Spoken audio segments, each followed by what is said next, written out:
여러분이 이 교회를 통해서 영적으로 더 건강해지고 은혜와 진리의 말씀을 통해서 거듭나는 역사가 있기를 바랍니다. 멀리서 오셨던, 가까운 데서 오셨던 오늘 여러분이 이 교회를 만나서 주님을 더 깊이 알아가게 되고 성령님의 역사가 과거의 역사가 아니라 살아있는 역사가 되어 내 영혼이 날마다 소성해지고 예수 그리스도를 아는 기쁨과 즐거움이 매일과 같이 새롭다는 간증을 스스로가 할 수 있게 되기를 원합니다. 그렇게 될 때 이 교회는 존재에 의미가 있을 것입니다. 오늘날은 칼의 시대라고 합니다. 칼은 여러 가지 상징을 가지고 있습니다. 먼저 사진 몇 장을 볼까요?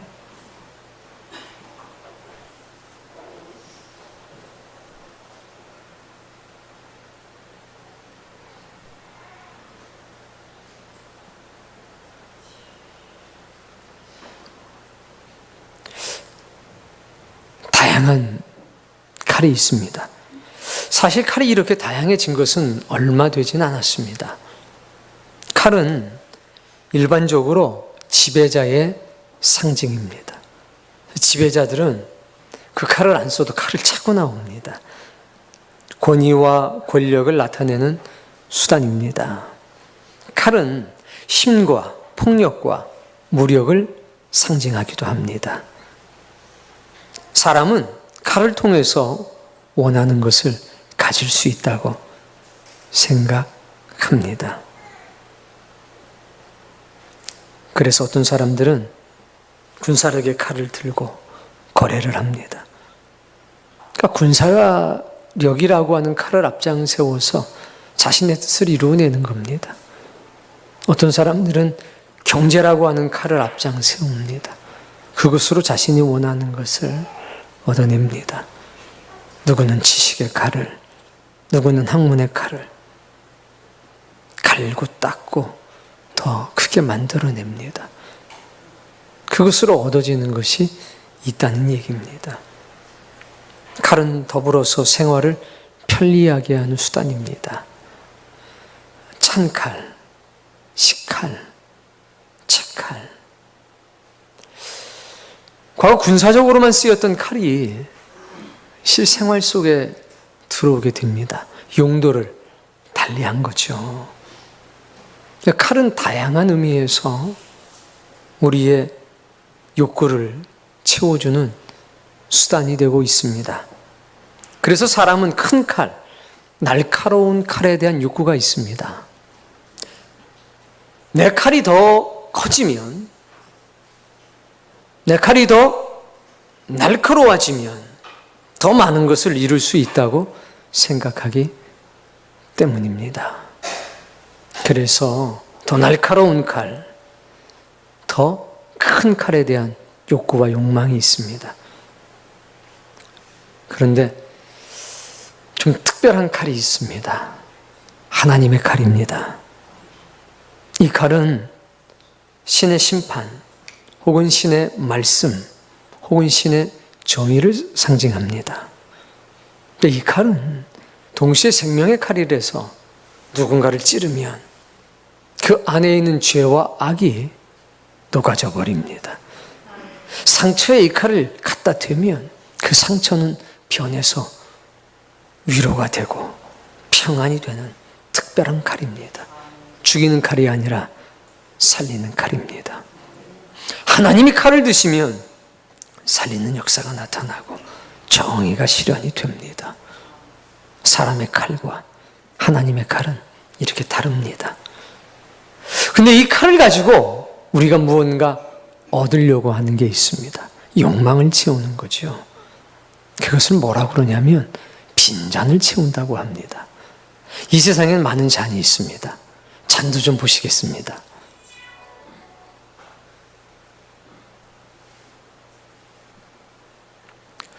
크리스탈 잔이죠. 우리가 잘 알고 있는 소위 머그컵이라고 하는 그런 잔입니다. 일회용 컵도 있고 저렇게 아름다운 찻잔도 있습니다. 금잔이죠. 욕망의 잔입니다. 권력의 잔입니다. 문제는 이 모든 잔들이 비워져 있다는 것입니다. 칼이 왜 필요한지 아십니까? 빈잔을 채우려고 있는 것입니다. 헬라어로 이 잔을 뭐라고 그러냐면 포테리온이라고 합니다. 뜻이 뭐냐면 마시는 그릇이란 뜻입니다.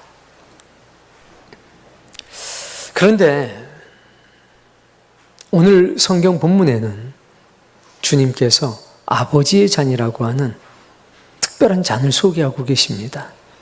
신의 잔입니다. 세상에 있는 빈잔은 욕망을 상징합니다. 비워져 있는 욕망, 채우려고 하는 욕망을 상징하는 것이 잔 아니겠습니까? 그런데 신의 잔은 좀 특별합니다. 신의 잔은 대략 3가지의 의미를 가지고 있습니다. 첫 번째는 진노의 잔, 심판의 잔입니다. 요한계시록 15장 이하에서 소개하고 있는 7 대접을 땅에 쏟는 마지막 재앙의 잔. 이것을 진노의 잔 혹은 심판의 잔이라고 합니다. 두 번째는 고난의 잔이 있습니다. 이것은 예수님께서 특별한 기회에 소개를 하셨습니다. 세베대의 2 아들이 있었습니다. 야고보와 요한이었습니다. 그의 어머니가 예수님께 이렇게 부탁합니다.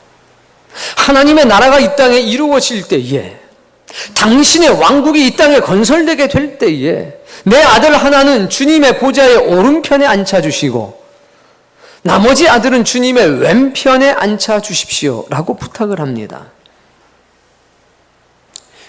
예수님께서 그때 이렇게 말씀하십니다. 나의 마시려는 잔을 너희가 마실 수 있겠느냐? 특별한 지위를 요구했을 때, 하나님 나라에서의 특별한 권리를 요청했을 때에 주님의 말씀은 그러했다는 겁니다. 고난의 잔을 마실 수 있겠느냐 이겁니다. 너희가 하나님 나라에서 특별한 지위를 얻기를 원한다면 하나님께서 준비해 놓은 신의 잔을 마실 준비가 되어 있느냐라는 것입니다. 그것은 신께서 만들어 놓은 고난의 잔을 마시지 않으면 하나님 나라에서 특별한 지위를 얻을 수 없다는 것입니다. 사랑하는 성도님, 고난의 잔은 하나님 나라에서 특별한 지위를 얻게 하는 축복의 잔이기도 하다는 사실을 기억하셔야 합니다. 세 번째 잔은 말씀의 잔입니다. 이것은 최후의 만찬을 통해서 주님이 특별히 우리에게 소개해 주신 잔입니다. 이것을 2가지로 얘기할 수 있습니다. 이건 그냥 듣고서 잊어버리셔도 됩니다. 너무 말이 어려워서. 이 말씀의 잔은 2가지로 해석이 되는데, 첫 번째는 종말론적인 말씀의 잔이라고 합니다. 왜 그러냐면 주님께서 잔에 포도주를 가득 채우고 나서 이렇게 말씀하셨습니다. 내가 이제부터 내 아버지의 나라에서 새로 난 것으로 만들어 먹을 때까지는 다시는 이 땅에서 이것을 마시지 않겠다. 즉 종말에 세워질 하나님의 거룩한 나라에서 새로 나게 될 포도주, 포도나무에 열린 열매로 포도주를 만들어서 마시겠다는 말씀입니다. 그래서 그 잔을 뭐라고 그러느냐?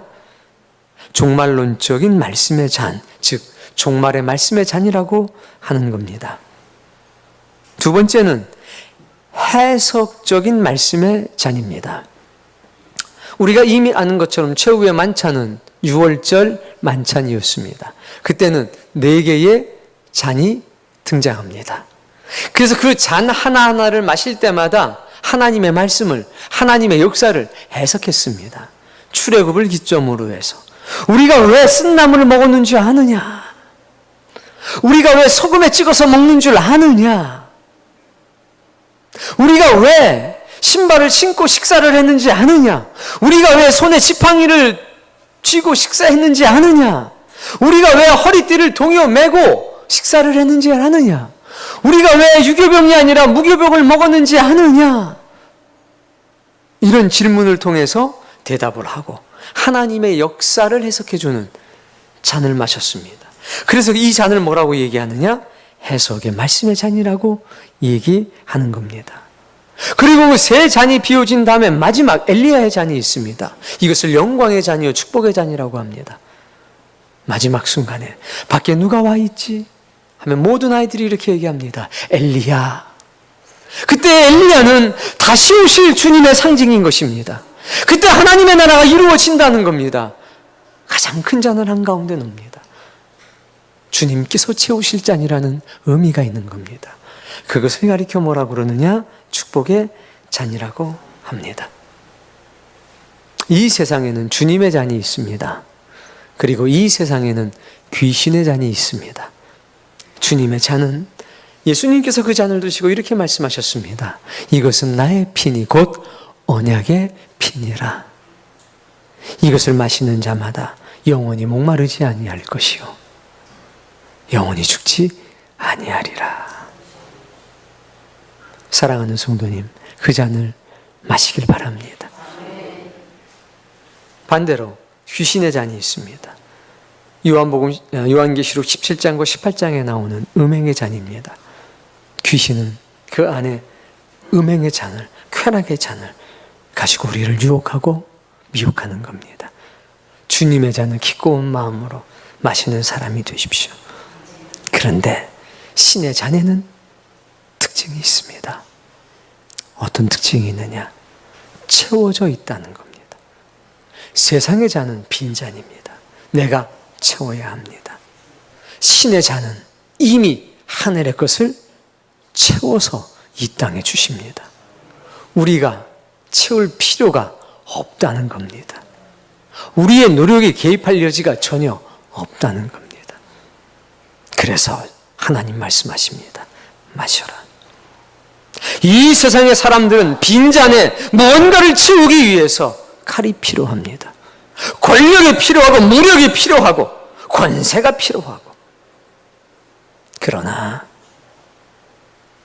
우리는 빈잔에 무언가를 채우는 게 아니라 세상의 잔을 치우고 귀신의 잔을 치우고 이미 하늘의 것이 담겨져 있는 하늘의 잔을 받았습니다. 우린 잔을 바꿔야 합니다. 그리고 그 가운데는 하늘의 신성한 것이 이미 채워져 있다는 사실을 꼭 기억하십시오. 칼을 가지고 사람들이 어떤 일을 하는지 아십니까? 잔을 만들어 자기가 가지고 있는 것은 그 빈잔에 무언가를 채우고 감사하고 만족하는 것이 아니라 그 칼을 가지고 네 잔을 내게 줘. 넌 무능력하잖아. 나는 그 잔을 채울 수 있는 능력이 있어. 또 말합니다. 빈잔을 더 만들어내. 그래서 세상 끝까지 칼 들고 정복하러 가는 겁니다. 인생의 마지막 순간까지 계속해서 빈잔을 찾아 나서는 겁니다. 채우면 채울수록 갈증이 더해지는 겁니다. 그게 세상의 잔입니다. 그러나 우리에겐 그 잔이 필요 없습니다. 하나님의 잔, 신의 잔에 이미 하늘의 것이 가득 채워져서 있기 때문입니다. 오늘 여러분들에게도 이 잔이 주님으로부터 선물이 되었습니다. 많은 사람들이 이 칼이 짧아서 고통받습니다. 칼이 무뎌서 고통당합니다. 그리고 말합니다. 칼을 갈아야 돼. 큰 칼을 준비해야 돼. 그래야 이 세상 살 수 있어. 근데 오늘 주님께서는 칼의 세대에 아니야. 칼이 필요한 게 아니라 잔이 필요해 라고 말씀하십니다. 도대체 어떤 일이 있었는지 성경 오늘 본문의 말씀을 보겠습니다. 10절 말씀. 시몬 베드로가 칼을 가졌는데 이때의 칼은 호신용 칼입니다. 한 20cm 남짓되는 작은 칼입니다. 여행 중에 이것으로 무엇을 깎아먹기도 하고 위급한 순간에는 자기 자신을 지킬 수 있는 무기로도 사용하는 겁니다. 베드로가 칼을 가졌는데, 근데 이 칼은 장군이 차는 큰 칼이 아닙니다. 암살자들이 가지고 있는 날카로운 칼이 아닙니다. 말 그대로 다용도 칼이고 호신용 칼에 불과합니다. 우린 이 정도의 칼은 지니고 있어야 된다고 생각합니다. 그 믿는 사람들도 이 정도 칼, 최소한의 내 몸을 지킬 수 있을 만한 칼은 지니고 있어야죠. 비록 이 세상을 지배할 수 있는 큰 칼은 아니래도 이 정도 칼은 있어야 됩니다. 베드로도 그렇게 생각했습니다. 그 칼을 가졌는데 다음 말씀.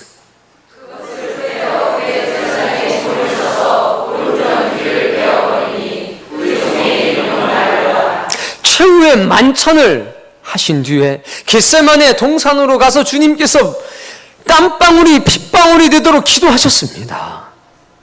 그때에 제사장, 즉 대제사장의 호위병들이 칼과 쇠 뭉치를 가지고 주님을 잡으러 왔습니다. 그러자 베드로가 칼을 빼내서 본능적으로 휘두른 겁니다. 자신이 가장 사랑하는 그분을 지키려고, 자기에게 있어서 가장 소중한 것을 지키려고 칼을 본능적으로 휘두른 겁니다. 근데 보십시오. 원래 칼을 잘 쓰는 사람들은 칼을 이렇게 하질 않습니다. 칼을 어떻게 씁니까? 찌릅니다. 칼로 베려고 합니다. 근데 베드로는 찌르려거나 베려고 하는 의도는 없었습니다. 본능적으로 지키려고 검과 쇠뭉치를 들고 오니까 칼을 빼내서 그냥 이렇게 휘두른 겁니다. 오지 말라고, 그거 놓으라고. 사랑하는 것을 지키기 위해서, 소중한 것을 지키기 위한 몸부림 아니겠습니까? 그렇게 막 휘둘렸는데 귀가 그냥 잘려져 버린 겁니다. 의도한 건 아니었습니다. 몸부림인 겁니다. 제발 나 좀 가만히 둬. 내가 사랑하고 내가 소중하게 생각하는 것을 제발 좀 내버려 둬. 너희들은 가진 것도 많잖아. 몸부림인 거죠.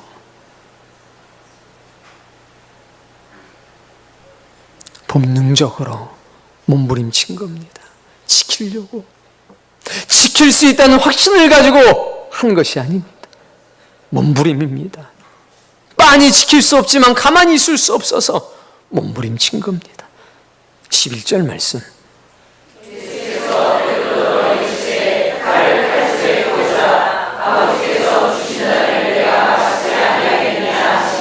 그런데 예수님께서는 베드로에게 말씀합니다. 칼을 칼집에 꽂으라. 마태복음에는 한 구절이 더 삽입되어 있습니다. 뭐라고 되어 있냐면 네 칼을 도로 칼집에 꽂으라. 칼을 가지는 자는 다 칼로 망하느니라. 칼로 망한다는 의미가 뭔지 아십니까? 칼의 힘으로 이길 수 없는 게 있다는 겁니다. 욕망의 칼로는 이길 수가 없는 것, 경제의 칼로는 이길 수가 없는 것, 법률의 칼로는 이길 수가 없는 것, 무력의 칼로는 이길 수가 없는 것이 있다는 겁니다. 명예의 칼로는 이길 수가 없는 것, 권위의 칼로는 결코 이길 수가 없는 것, 그것이 있다는 겁니다. 그건 바로 영원한 사망입니다. 영원한 사망은 칼로는 이길 수가 없습니다. 영원한 사망으로부터 나오는 마음의 고통, 갈등, 질병, 오해, 늙음, 칼의 힘으로 해결이 되지 않습니다. 그래서 예수님께서는 칼을 도로 칼집에 넣으라고 말씀하신 겁니다. 그리고 이렇게 말씀합니다. 아버지께서 내게 주신 잔이 있다. 하나님이 주신 고난의 잔을 마심으로 문제를 해결하시겠다는 겁니다.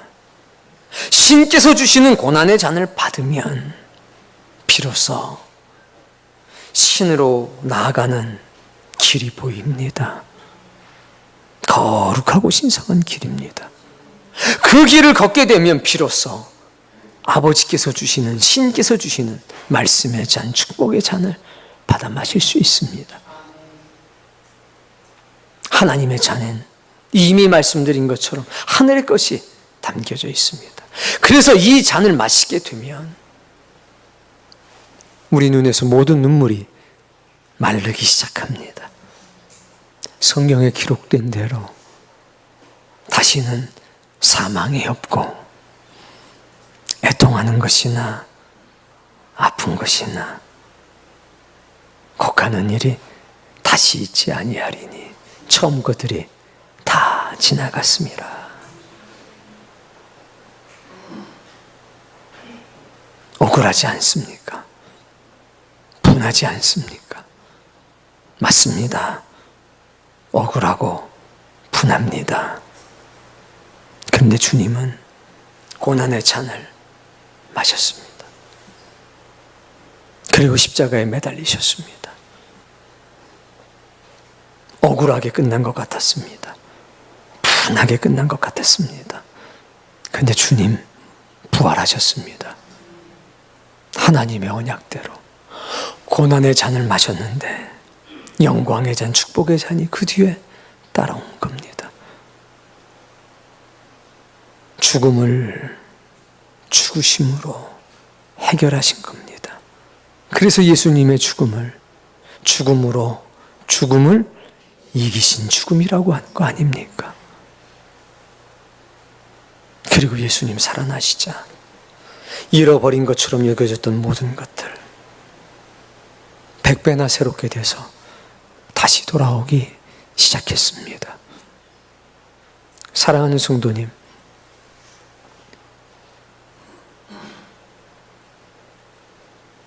세상의 빈잔 채우려면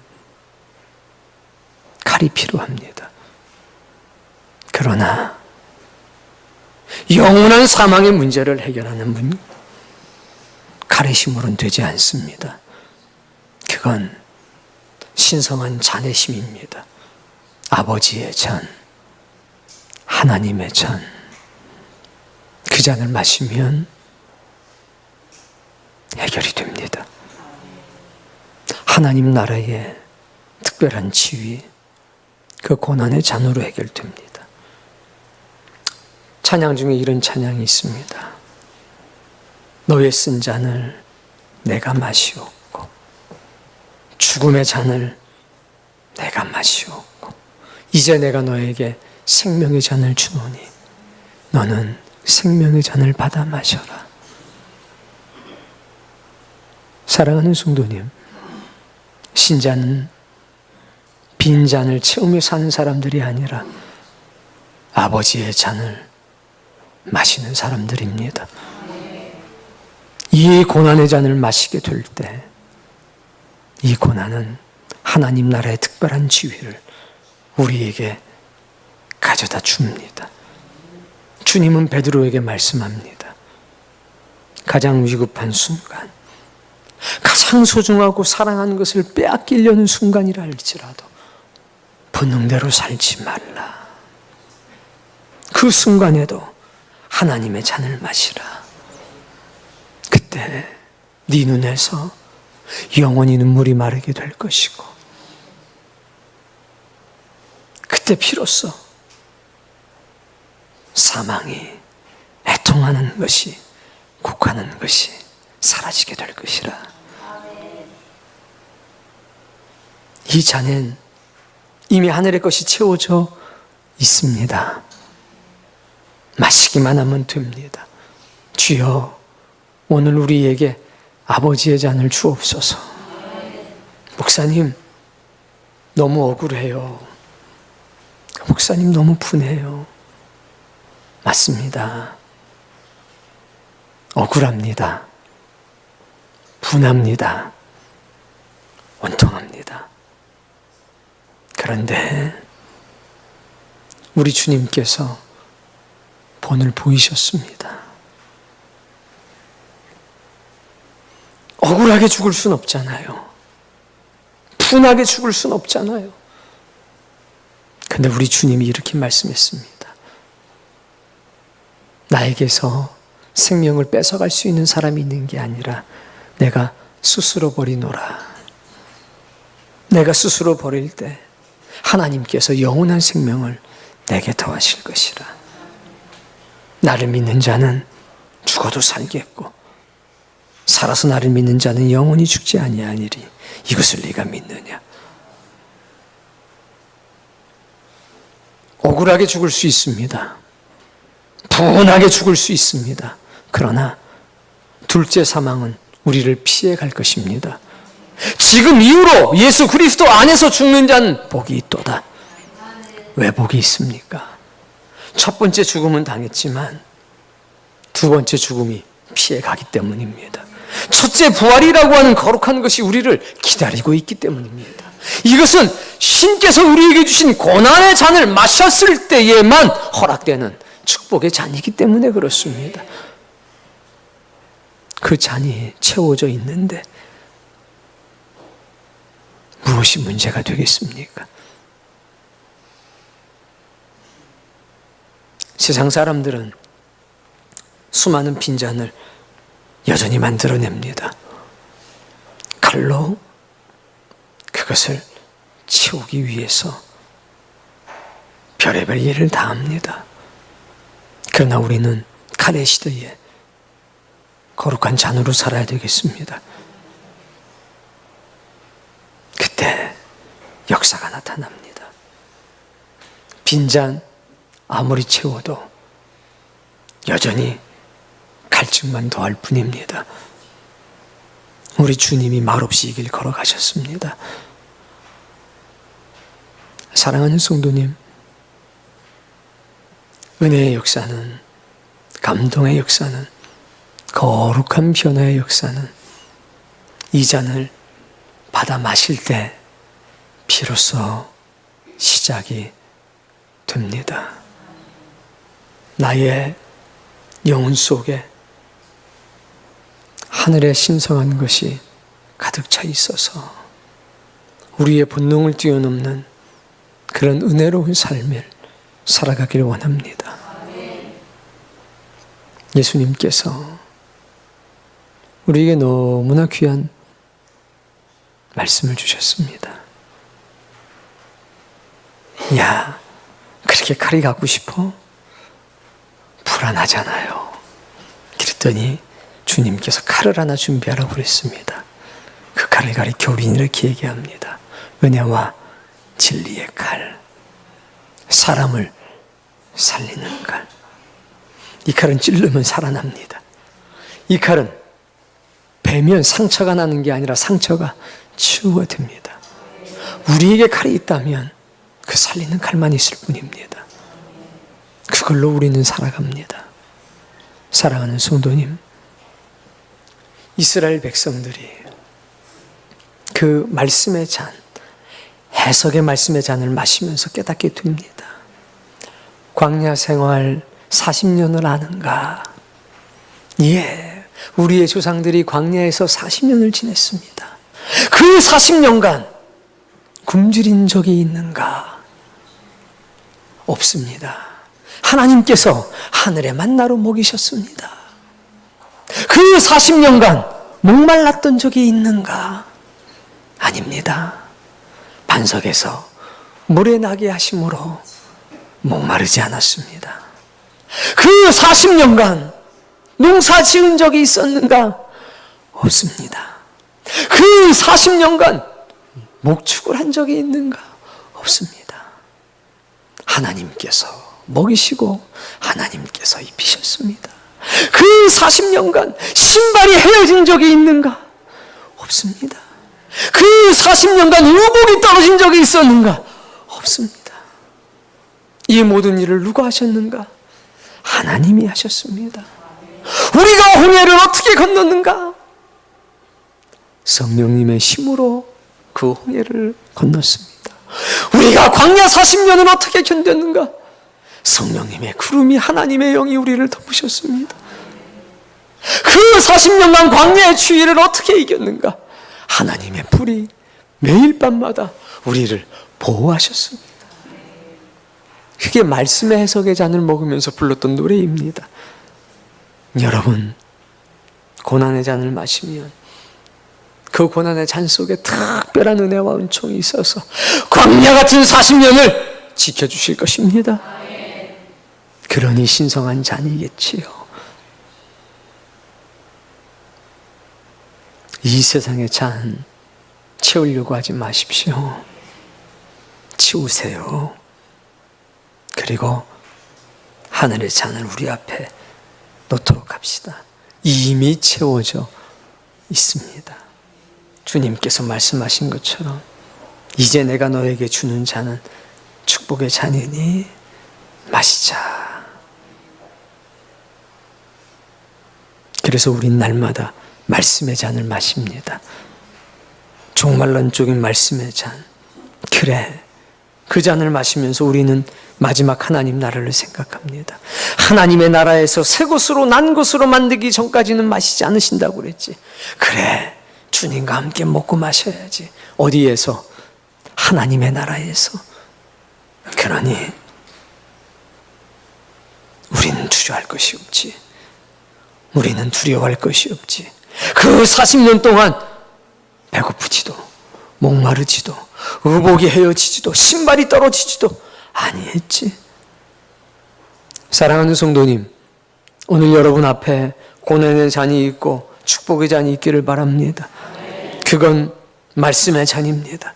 이 잔을 마실 때마다 하나님이 이루셨던 역사가 여러분 앞에 선명해질 것이고 하나님께서 이루실 역사가 분명해질 것입니다. 우리는 종교인이 아니라 신앙인입니다. 많은 사람이 보다 큰 칼을 얻기 위해서 노력할 때 우리는 아버지께 무릎 꿇고 기도할 겁니다. 하나님, 신의 잔을 내게 주옵소서. 다른 사람이 잔을 채우려고 노력할 때에 우린 그 잔을 마시기 위해서 노력할 것입니다. 험한 세상, 하나님의 도우심이 없이는 우리는 살아갈 수 없습니다. 여러분, 우리는 억울한 일을 앞으로도 더 많이 당할 겁니다. 우리는 더 분한 일도 많이 겪게 될 것입니다. 그러나 기억하십시오. 하나님은 논리의 칼을 쓰지 않고, 하나님은 명예의 칼을 쓰지 않고, 하나님은 이성의 칼을 쓰지 않고, 하나님은 경제의 칼을 쓰지 않으셨고 오직 생명의 칼을 쓰셨다는 사실을 기억하십시오. 나는 맞고 너는 틀리다. 주님 그렇게 하지 않으셨습니다. 우리의 교리는 옳고 너희의 교리는 그르다. 아닙니다. 그것으로는 하나님의 역사가 이루어지질 않습니다. 하나님의 역사는 고난의 잔을 받아 마심으로, 말씀의 잔을 받아 마심으로 일어나는 겁니다. 주님께서 말구의 귀를 붙여주셨습니다. 핍박하는 자의 귀를 붙여주셨습니다. 그게 뭔지 아십니까? 사랑입니다. 칼로는 세상이 바뀌지 않습니다. 그러나 사랑으로는 바뀝니다. 고난의 잔을 마신 사람들, 거룩한 신의 잔을 마신 사람들은 그래서 이 세상을 사랑의 힘으로 살아갑니다.